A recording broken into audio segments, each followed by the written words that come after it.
Welcome to Confirmation Bias, presented by the League Ambassadors. I'm Ambassador Kenny Ken, and Lavar Ball is a mad genius. I'm Ambassador Junior Blue, and I can beat Lavar Ball one-on-one, and that's my confirmation bias. I'm Ambassador Dad, and do you know how hard it is to score 2 points a game?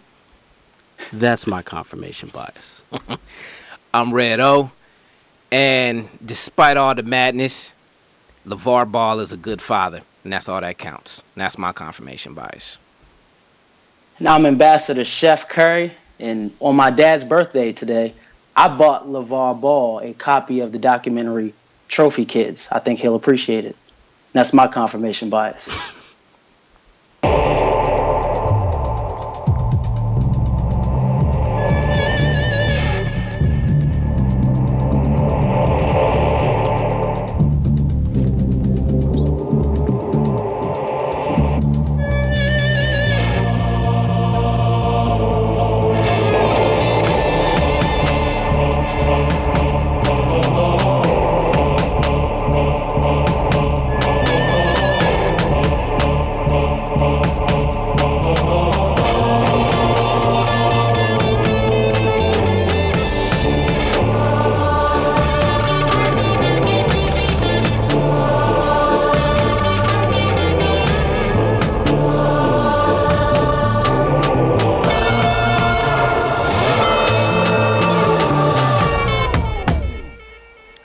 Welcome to the second installment of Confirmation Bias, brought to you by the League Ambassadors.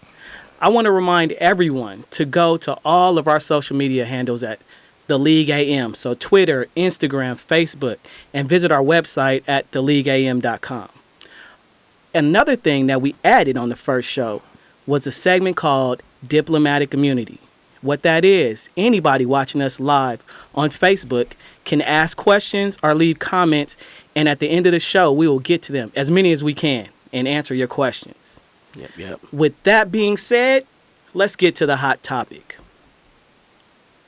LeVar, Mr. 2.2 points per game at Washington State ball, has been on a media tour lately and has had some quotes that kind of rub some people the wrong way. Have they? Yeah, a little bit. Just a little bit. Okay. First, he said his son was better than Steph Curry right now. Two-time MVP. Better than him. Out the gate. Then he said, I could beat Michael Jordan one-on-one. Now, at the time, this man was averaging 2.2 points a game at Washington State, while Jordan was averaging 35 in the NBA. So I'm going to throw it to Red O, who said he going to roll with LeVar Ball no matter what. Ride it till it fall off, baby. Yep. I want to know, what do you think he is a marketing genius or detrimental to the kids? I think time will tell in the end. I mean, they said the same thing about Richard Williams. Now, don't get me wrong. Richard Williams is not LeVar Ball. Yeah, I was about to say. Not saying that. I'm saying that man has done right by his kids. His kids love their dad. His kids are not feeling a thing. They out there playing ball, and people think it's adding pressure to the kids, but I actually think he's taking pressure off the kids because they talking about him, not the kids. Well, are you sure that that's how they feel? I mean, maybe they balling. programmed. So, they're balling, but no. People are talking about it. That's a family. Mm-hmm. Like for all intents, I don't see anything that's any cracks. I see a family that every time I see them together, they love each other and they have a great time together. That's all I see is love. So you see them when the camera's rolling. Yeah. Well, and there's marketing time. This guy said nobody can tell what's happening when the cameras ain't rolling. Right. But again, kids don't cooperate. The camera don't lie when kids are around. Kids show the truth. It's hard for them to hide the truth. Not if somebody's saying don't slip up. I'm just saying, like, this is a guy who basically picked his mate to breed. that was hilarious. And he's hit. And he hit again. Yeah. Until he's proven wrong. Right. But I'm saying he has been right every time. Look, I'm all for him being behind his kids and supporting them and getting them out there like that. A good father. As he should be. Right, but at some point, like Kevin alluded to, and I'm sure he can touch on it more, the trophy dad thing is real. Like, at some point, he is taking some of the pressure off by being so loud and obnoxious and saying these crazy, ludicrous things. But when are the boys going to have their own voice? I mean, Lonzo is 19 already. So is he just going to talk? He's going to be his mouthpiece the whole entire time? Well, he's in college, so they don't allow you to talk. They don't have that sort of accessibility. When they're men, then they can talk. When is he going to stop, though? You said it right, boys. So you think he stops once he gets to the league? I think once Lonzo is an adult, if he chooses to have his father still running the show, then that's up to Lonzo. Michael Thompson was still taking his son's checks, and he was a champion. Listen, I want to be clear before I criticize him, because I'm going to criticize him. In no way are we being critical or questioning him as a father. Like, we can all sit here and applaud him for where he's gotten his sons, especially in the world we live in today, where the stereotype of a black man is hijacked. But, and that's a big but, if you go to Google and type in the letters L.A., the first thing that pops up isn't the movie La La Land or LaMarcus Aldridge. It's this guy who has become an outright circus. I think his antics, I mean, you see him on Sports Nation, the tweets and everything that he talks about. I think it does take away from his kid's game. And to Devin's point, they kind of seem like robots. Like, if anybody saw the documentary they did when he was making breakfast and they all walked in like single file, head down, that was strange to me, man. So I think all of you guys are kind of missing the point here, because the reason why my confirmation bias is that he's a mad genius. He is promoting the hell out of BBB, Big Baller Brand. Big Ball Brand, Big Baller Brand. And I think that that's what he's doing. And he's also exploiting NCAA amateurism, because the NCAA gets the profit off of all of these kids.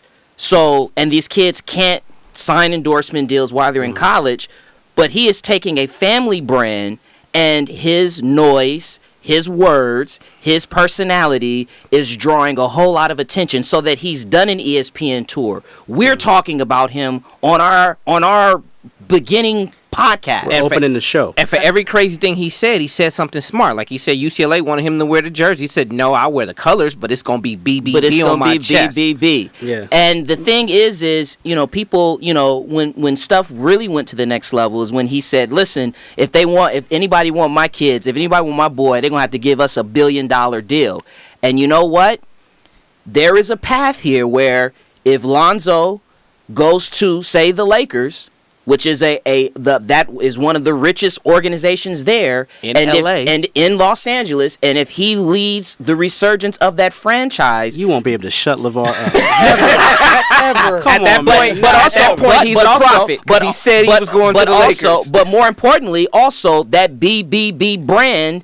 Now we're talking $1 billion deal. Yeah. So I think that's really the biggest thing about what's driving this, is that this man is believing in his kids enough. He sure enough had a plan, and he's following through and he's executing on that. The other side to that is, and he actually made this point, Kevin talked about Sports Nation, and he made this point on Sports Nation, and we don't have to discuss families, but black fathers, black mothers, black parents, right, command a certain level of respect from their kids, to where when you understand as a child, and I think the Johnson brothers, you guys can speak to this.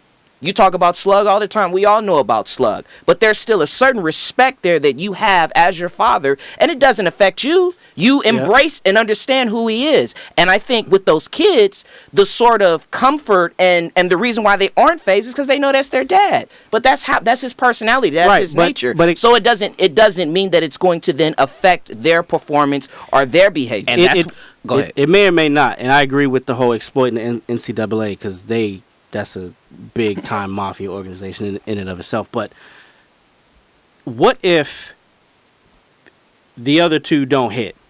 What if LiAngelo isn't a good D1 player? What happens if LaMelo... Family's going to get $1 billion deal. All one of them got it. You only need one of them to hit. He got 3 of them. But the only reason why I brought up Richard Williams is because they used to treat him the same way. Now, he didn't go on a tour talking crazy, but this was a black man raising 2 black girls from Compton, and he was doing it his way. And he knew, and he would tell anybody who would listen, his girls was gonna hit. And he used to get in trouble for that, and then for instilling confidence in his daughters that they were going to be the greatest tennis players. They got in trouble for that. So, also. but do you see? No, go ahead. Do you see where Richard Williams was all about Venus and Serena? He was all about them. Right. It didn't matter anything else. Venus and Serena. Yep. When you say something like, I can beat Michael Jordan 1-on-1, who's that about? That's brand, though. I feel like I understand. He's talking about himself. He's pumping himself, but that's just still the brand. The brand should be the boys playing and pushing him the way he had been before he started spouting. Well, I mean, this is his man's business. You can't tell this man how to run his business. I know, but he sounds a lot like Todd Marinovich father to me. I don't know. I don't see that. I mean, Marinovich dad tied his son's right arm behind his back so it could be a left-hander. This guy chose his wife based off of height, so he could breed kids. And then he predetermined that I'm going to have 3 sons. I think sons. that's Trumpism. Like, I mean, like there's certain things that he's saying just for shock value because y'all. That's the world. That's the world we live in. That's all we can go off of. And that is promotion. That's good business. But, like that's what'd you say, Cap? I'm gonna say that's true, Kenyon. I agree, but I think at some point it does put. I don't necessarily know if unnecessary pressure is the word, but it puts the standard that, you have to be, like Devin said, you have to accomplish this. What if the youngest one grows up and wants to be a high school teacher? Does that make him a failure? I say this: if you want to be great, you have to have pressure. You have to love pressure, and Lonzo looks like he loves pressure. They look like they. I honestly, they look like they love basketball, and I think more than anything, that's what it is. And he knows that his boys love basketball, so I don't think it's for them. And he has said this actually, that you talk to me about. You're asking me. The press is asking me about pressure, but they just out here doing what they do, like what they've been doing their entire life. So I don't see it as pressure. If you love what you're doing, is it a pressure situation? Go, Kev. I agree, but then his words don't necessarily match that all the time. No one said he was a wordsmith of your caliber at all. Of your caliber, Kenyon. But it was something interesting I saw that he said about LeBron. He referring to LeBron's kids, who we all know is a 12-year-old phenom, if you can imagine that. But he said it's going to be so hard for his kids because people are going to look at them and think you got to be just like your dad. And after a while, that pressure starts sitting on you. Like, why do I got to be like him? Why can't I just be me? Because the expectation is very high. That sounds exactly like what you're doing to them. No, it doesn't. Except he averaged 2.2. Yeah, his kids are already better than him. Right. But Kevin has a point there. They don't have to live up to his expectations as far as like him, but they have to live up to what he's put out there for them to be. And they on the path. Well, are they? Look at this. I mean, we've got one in college. We don't know what the other two. I mean, we said the middle one. The middle one, LiAngelo. To me, doesn't look like a good D1 player. Lonzo, he looked good in high school. Yeah, he looked good in high school. And again, truthfully, he got 3 boys. He only need 1 to hit. Yeah, about to say if Lonzo hit first, it doesn't matter what the other 2 do. They're all going to UCLA. What do y'all think about the comment he made when they asked about education? Because he already said they're all one and done, and someone asked him about education, and he said, "Well, they're gonna get education on the job training. I got people around them." With these businesses and brands we're building, and that's how they're going to learn. And there's other CEOs out there that didn't finish school. There's Bill Gates, and there's what's your problem with that? I'm asking. He's. You were saying it with a negative tone. That's why I'm wondering what your. I said, what are your thoughts on that? So I'm asking you. Okay, I'm gonna reverse it. What are your thoughts on that? Because that's hold up. No.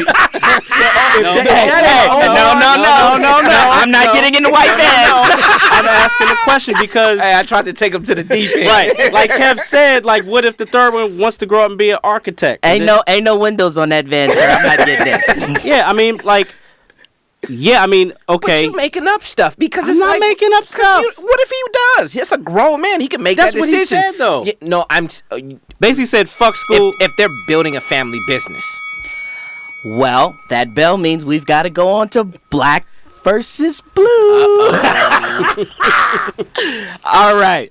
No, that's a really. I wish we could continue that. Let's continue the discussion on social media. Hit us up. Tell us what your thoughts are at The League AM, Instagram, Twitter. Hope or hype, guys. About 3 weeks ago, it was a new day. The sun came out in Los Angeles because Magic Johnson came back home. Rena, Omar's got something for you. Yeah. Yes. Yeah. We got Rob Lowe. Rob Lowe is our GM. We got Rob Lowe as our GM. More importantly, Mr. Magic Johnson came back. He's in charge of the basketball operations. Jeannie pulled the plug on Mr. Mitch Kupchak and her brother Jim Buss. Hope or hype? Is Magic going to turn it around?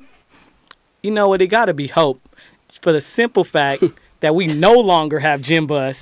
We no longer have Mitch Kupchak in there at GM. So it's hope. They was living in the 80s. Jim Buss was in love with Robert Sacre. That's why we didn't have Hassan Whiteside. I mean, it's just too much. I forgot about that. Oh, man. It's just too much. I'm glad he's gone. Here's. I'm a Laker fan. Diehard Laker fan. Here come the body punch right here. The Bucks just acquired the next Jason Kidd and Michael Carter Williams. I love Okafor because he won a state championship, NCAA title, and he could bring that pedigree to the Lakers. Rena, cut his mic. For all of you out there questioning Jimmer for debt, he is the real deal. Rena. Hashtag men care. Points, didn't he? If Brandon Knight were to come out, I'd take him number one. Somebody cut him off. Is that Irvin? Yes, that's Irv. Those are his tweets. That's before. Twitter. That's Twitter fingers. I mean, going off of that, I'm glad he has a GM and he's not making the picks. Yeah. I think I'll continue to drink the Laker Kool-Aid for today. I do think Magic brings a certain cachet to the organization that they were missing. You partner him with the master agent, Rob Pelinka. I think they can definitely pull some things off. That's gonna be Cap. That's gonna be run that back again. What's his name? I was reading my own handwriting. All our eyes got big. Hey, but you write like a serial killer though. You should be able to read that shit. Listen, it's midnight over here. Yeah, you're right. I think. I feel like he wanted to say Robert Zemeckis. It's Pelinka, right? Yes. You threw an S on that motherfucker. Okay, by accident. Yeah. Giants. Like Giants, right? I think their first step. This is my personal opinion. I think they go after a big name free agent and Paul George, bring him back home.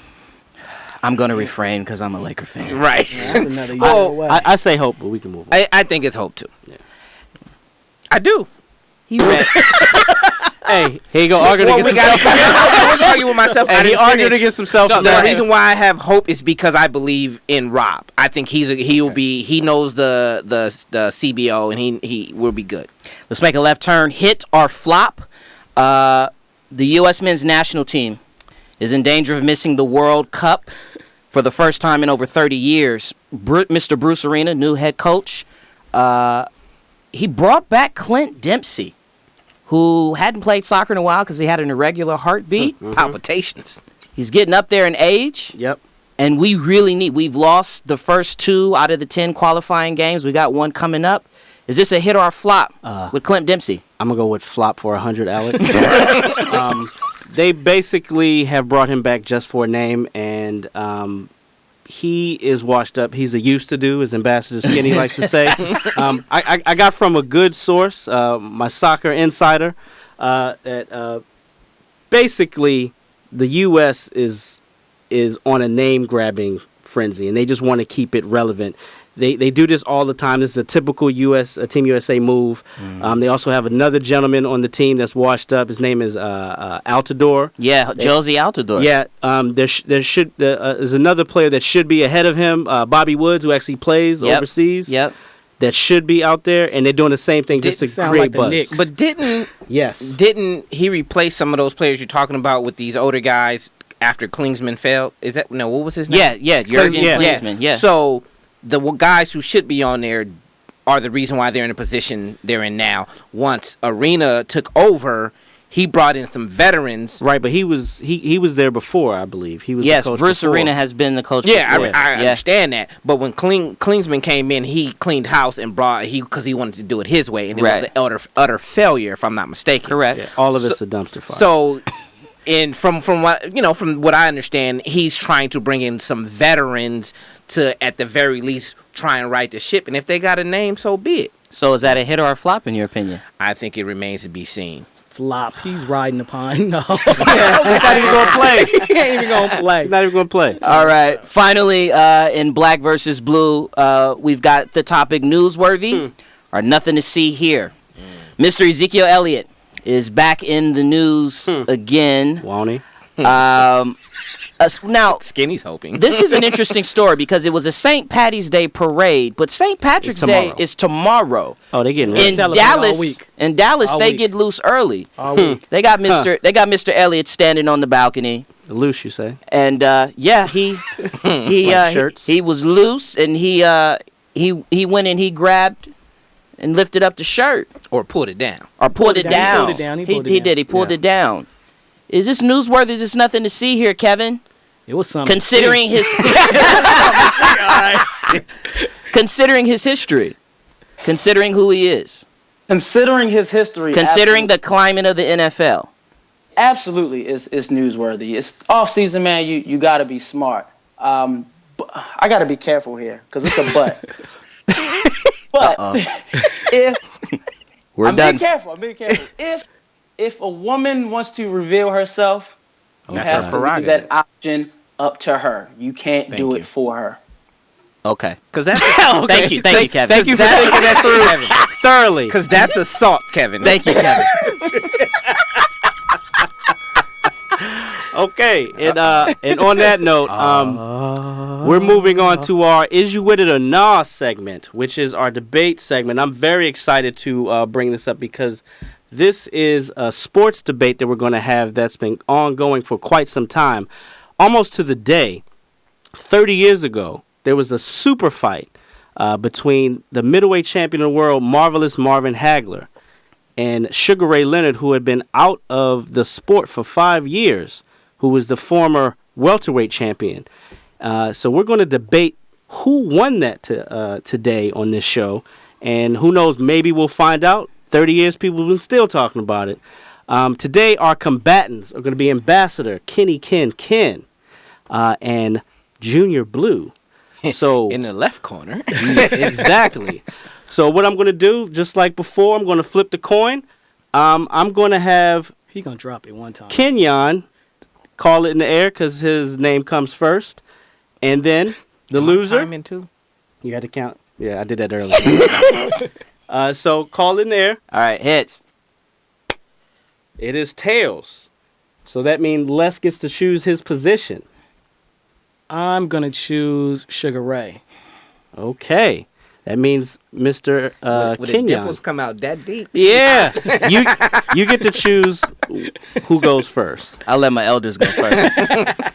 All right. So Are you timing or you want me to do it? we're looking at the clock. You got the bell, my I got brother. a timer too. Oh, you got a timer? Mhm. Let's go. Go ahead. Count them down. Go. All right, Sugar Ray Leonard. I didn't watch this fight 3 or 4 times. Every time I had Sugar Ray Leonard winning. Watched it yesterday just so I could refresh for this, preparing for this. He won it again. I actually judged round by round, and I had Sugar Ray winning 115, 113, 7-5 rounds. 2 judges saw Leonard winning. One had him at 118, 110, which even I say was ridiculous. And another one had him 115, 113, just like me. Leonard landed more punches than Hagler. He landed 49% of his punches to 37% for Hagler. He controlled the fight for the beginning. Hagler, for the first few rounds, was dancing with Sugar Ray for some reason. He didn't look nothing like the bull that ran through Thomas Hearns. And what he did to get Hitman Hearns, he couldn't do to Sugar Ray. He danced on him. He got in, got out. That's why he had such a low, Hagler had such a low landing percentage, because Sugar Ray danced. He boxed him. He got in, got out. He frustrated him so much. He made Hagler miss so bad, he did a 360. That's how frustrating it was for him. And even if you don't want to believe the judges that were there were 17 media outlets that judged the fight at ringside. 4 of them had it as a draw. 4 of them had it as Hagler winning. 9 of them had it for Leonard winning. Hagler grew up right outside of Boston. And guess what? Even the Boston Globe and Boston Herald had Leonard winning with a margin of 117 over 111. I mean, he came in too confident and he got beat. 1 second, let me reset. You ready? Go. So 5 years prior to this fight, there was a news conference at the Baltimore Civic Auditorium where Mr. Hagler thought that, and his entire team was under the impression that Sugar Ray Leonard was going to announce that they were going to fight at that particular time. Instead, the cocaine won, and Leonard said it would be a great fight, but it's not happening. And instead, he waited 5 years after Hagler went through hell going against Mugabe, after Hagler went through hell dealing with Roberto Duran, and he was 5 years older, and then decided to go after him. And in the negotiations for the fight, one of the biggest things that Leonard insisted upon, he got everything that he wanted, but the biggest thing that he insisted upon was the ring size. He wanted a large ring. And so it is that reason, number one, that Marvin Hagler won this fight, because all Sugar Ray Leonard did was run the entire fight. I scored the fight, third round for Hagler, and that was when he turned southpaw, which was his effective punch, in the third round, and he landed effectively. I got the fifth round for Hagler, the seventh round for Hagler, the ninth round for Hagler, in which he hurt Leonard visibly, the 10th, the 11th, and the 12th. Effective aggression. Also, the holding and the rabbit punching that was happening by Sugar Ray Leonard. And it was a lot of body work. A lot of body work that was being done by Hagler, and that's where the true scoring was happening. Sugar Ray Leonard did a lot of pity-patty. He did a lot of flashy stuff, but I scored it 7 rounds for Hagler, 5 rounds for Ray Leonard, and I believe that in boxing what matters most is effective aggression. He made the fight. You done? Ding, ding, ding. Kevin, who won? Okay, well, let me ask this. Kenyon, did you believe Hagler won the fight before?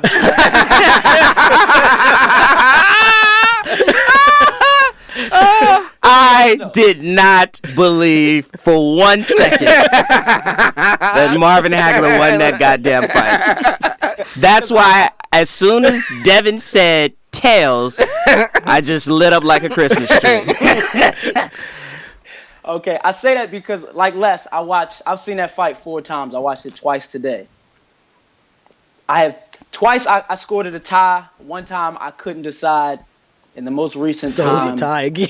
Really? The most recent time, I think Leonard won that fight. So I'm going to go with Les. I picked Les to win Yes, it. sir. Yeah, I tell your heart wasn't So in it. Your heart wasn't am in I it the at only all. one that think Hagler won the fight? Yes. Yes. Yes. I had it 6-5 and 1 even.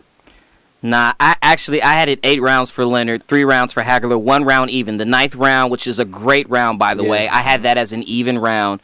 But I had Leonard winning that one. Leonard won the first 4 rounds off top.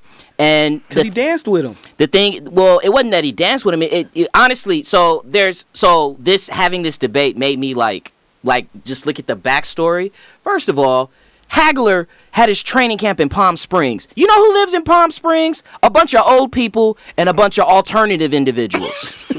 Okay? That's number one. Number two, he had Leonard had people go look at Hagler's training camp. If you notice from the second round on, Leonard was always getting to the center of the ring because Hagler believed that whoever gets to the center of the ring first before a round starts wins the fight. If you go back and watch the fight, or you might know, from the second round on, Leonard was always in the center. He defeated Hagler during the 5 years leading up to that fight. And Angelo Dundee would ring 30, 30, 30 so we could get those flurries off and flat. I still think the more substance was with Hagler. He scored a lot. But, and you're right, body work was important in that fight. Yeah. Kevin, we're going to go ahead and swing it to you for your little jump off there. All right, guys, I'm handling the diplomatic immunity segment where we answer questions from our beloved viewers. Let me see what I got here. I got a question from Jesse, who is asking, I guess we can give a collective yes or no. Do the Lakers offer the Mamba, Kobe Bryant, a front office job ever? I hope not. No. I'm sure they've already offered him a front office job. He said no. He won't take it, and we don't want him to take it. I say, yeah, fuck it. I'm not a Laker fan. All right, we're going in the direction of the NFL. The great brother Scott Cameron asked, what up, team do you Scott? have the best shot to pick up Adrian Peterson? And if you're the GM, do you take a shot on him? What teams are looking in the Canadian League? That's funny. I mean, actually, truthfully, he should just go to the Cowboys, man. Stop playing. Just go to the Oh Cowboys.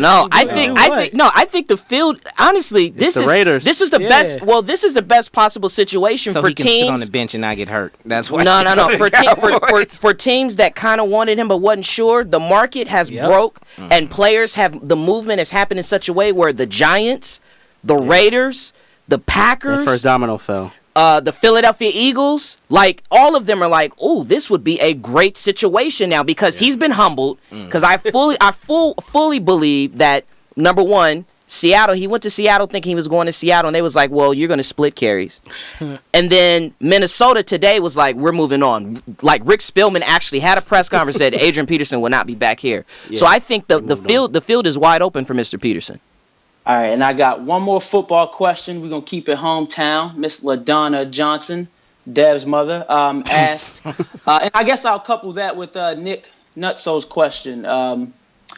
Do we think that the move the Ravens made signing the cornerback Carr from the Cowboys, do you think that's a good move? And I'll take it another step. Do you think that move can help solidify the Ravens back as an elite defense? I think it can't hurt. We definitely need corners. I mean, he's not on the front nine of his career, but it's better than fucking Sharice Wright. He definitely didn't answer the second part of that question. I agree. No, because we our safeties are legit, and as long as Jimmy's healthy, and I like Tavon Young, I think that helps us. The good news about Brandon Carr is that he, I believe, 5 or 6 years that he's played, has only missed one game. So That's the opposite of Jimmy. if nothing else, will be on the field for you. Yeah, and that's what we need. All right, that's what we got. Thanks, guys. We definitely appreciate the questions. Keep them coming every show. On that note, though, I want everyone out there that's listening now and also that will be listening in the future, we are unveiling a new feature on our website that is also called Diplomatic Immunity. We're calling all diplomats. If you love sports and you're passionate and you like to write about it, please go to our website, submit preferably long form, make long form submissions, and we're going to post them on the website. We're going to promote you on the social media. We're going to shout you out on the show. But really, we here at the League Ambassadors, we are all about the voice of the fan. And so this is another opportunity for us to sort of coincide with that and kind of push that. So let's go ahead and make those submissions. All diplomats, if you got something to say, whether it's funny, whether you're pissed off, whether it's a game that made you upset, if it's a personnel move, let us know about it. Submit it to us, and we'll get it and we'll put it on the homepage of our website. So yeah, other than that, Les? Well, thanks for joining us on this Confirmation Bias show. Go to Twitter, Instagram, Facebook, and let us know, was your bias confirmed? What up, Ma? Rest in peace, Mama J.